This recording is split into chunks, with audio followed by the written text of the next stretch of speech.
Operatives of the Nigerian Secret Police DSS shot dead in Imo. Welcome to the news and thank you for tuning in to listen. The details of the incident are still sketchy as another account said he was killed by an accidental discharge. An operative that the Department of State Services DSS identified as Prince Nwachinemere Ezemonye Ozuzo has been shot dead in Owerri, the Imo State capital. Daily Trust report that the officer from Umuoyo Ireti in the Owerri West local government area of the state was murdered on Owerri-Onitsha Road. The incident came less than 48 hours after gunmen burnt the DSS office in Nnewi, Anambra State. The officer was said to have been deployed for an official duty in Anambra a few hours after the burning of the DSS office in Nnewi. He was said to have been killed while returning to his station. The details of the incident are still sketchy, as another account said he was killed by an accidental discharge. An account said a bullet mistakenly fired by one of his colleagues was said to have hit him. One of his cousins, Deacon Daniel Opara, who confirmed the incident, described it as unfortunate.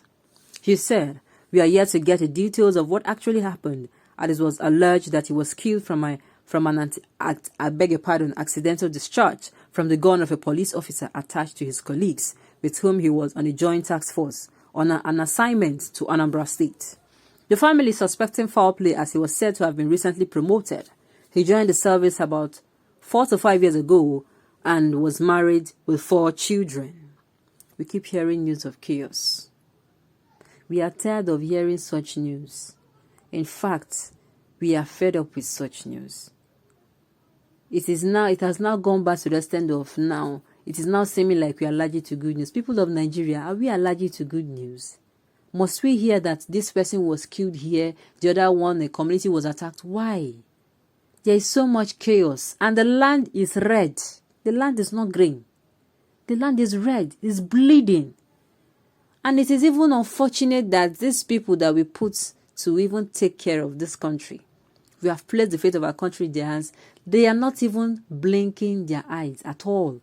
They are acting as if they are living in another planet while these things are happening in another planet. It is so sad. Another life has been cut short. Another family has lost their father. Children has now been made fatherless and wife without a husband. This continues to happen. For how long will this go on? This is so sad. So sad. And before you know it, the matter will quiet down. That is how countless lives have been lost. And nobody has been made. Nobody has been tried for it. In fact, even those that came out to say, we did this thing, what did the government do? The government say, close your mouth, close your mouth. You did not do it. You did well. Embrace them. Give them, throw a party for them. Why? The land is bleeding. The innocent souls that have been killed or are continually being killed on a daily basis is troubling. It is crying against Nigeria. And this is Nigeria that you are saying is going to get better. Who will pay? Who will pay for the innocent lives that are being shed on a daily basis? Did I say daily basis? It is now an hourly basis, because you might hear in the morning that this particular community is attacked before evening. Or in the evening, you hear that another community has been attacked. More lives have been lost. What is really going on? Why is the issue of insecurity, the government is taking it so lackadaisically? Why? In fact, some of them are not even saying anything.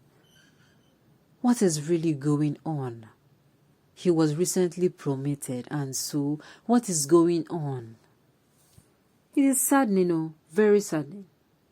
Check if another Hausa Fulani DSS officer did not kill him and tag it accidental discharge. But if that's the case, they will not bring out the details again. This is really sad. See what the evil politicians has made Igbo land to be because of their personal interest. Exactly. They have kept their mouth shut and watched people suffer. They have kept their mouth shut and watched life wasted.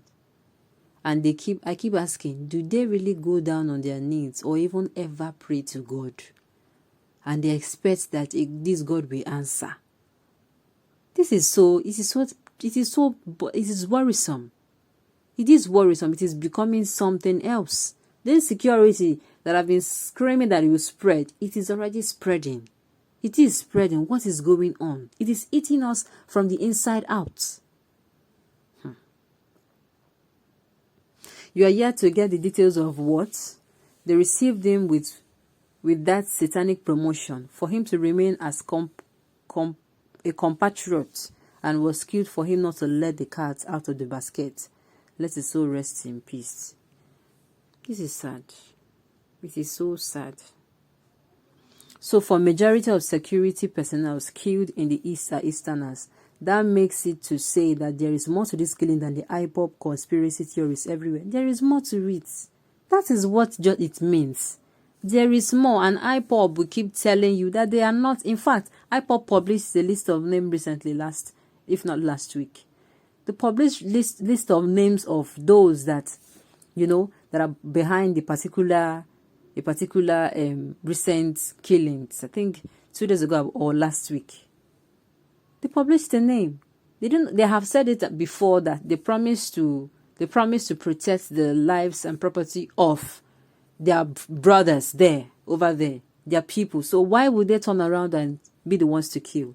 They have come out to defend themselves, of course. And they brought out, and we have not heard anything. We have not even heard that the security agencies took the names, and we did not hear anything concerned. And this keeps happening. And this keeps happening. Wonderful. Please try to confirm how it happened before you post, because so many out there will just tag IPOB without reading the whole article to see what you wrote about accidental discharge by one of his colleagues. Lot of weaknesses in the running of this nation by the present regime. Can this happen in the regime of Obasanjo? Who the town and all the people will tell you their story? How can a group of senseless youths be killing innocent security officials and innocent citizens? For what? Obasanjo would have wiped out the whole community and burying these criminals. Who did the same thing and the town became worse for it? No passing the blame here. It is not even the time to pass the blame at all. This is the time for action. This is a time where the government swing into action. And action by investigative means first, not by it is this group, it is that person. And at the end of the day, when the harm is done, you now say, oh, it was not that group. We heard that it was not that group. No. The justice should be given to the guilty. The law should take its course on whoever that is guilty and not the innocents. This is very pathetic and not acceptable. Exactly what I'm saying. There is a safe in all rifle which every arm bearer knows, but grossly abused and neglected by majorly policemen. If your rifle is in safe position, it will be very rare to experience or hear accidental discharge. But if you did not make safe, a little touch on the trigger will expand bullets. The bottom line is that policemen should be reoriented on arms bearing. They brag with their arms, placing their hands on the trigger. If I kill you, nothing will happen. Indeed, nothing has happened to those police killed accidentally. It's quite unfortunate, pathetic, and unacceptable. Exactly. This is what we see in our country today. It is so sad. It is worrisome. It is disheartening that guns that are used to kill human beings instead of animals. Even in some countries, animals have not been shot down with guns anyhow. The manufacturers, the buyers, and the users of guns are on the same page, and little wonder peaceful living of humanity is tricky. On this note, we have come to the end of the news. We say thank you for tuning in to listen. Till I come your way next time, have a great day ahead.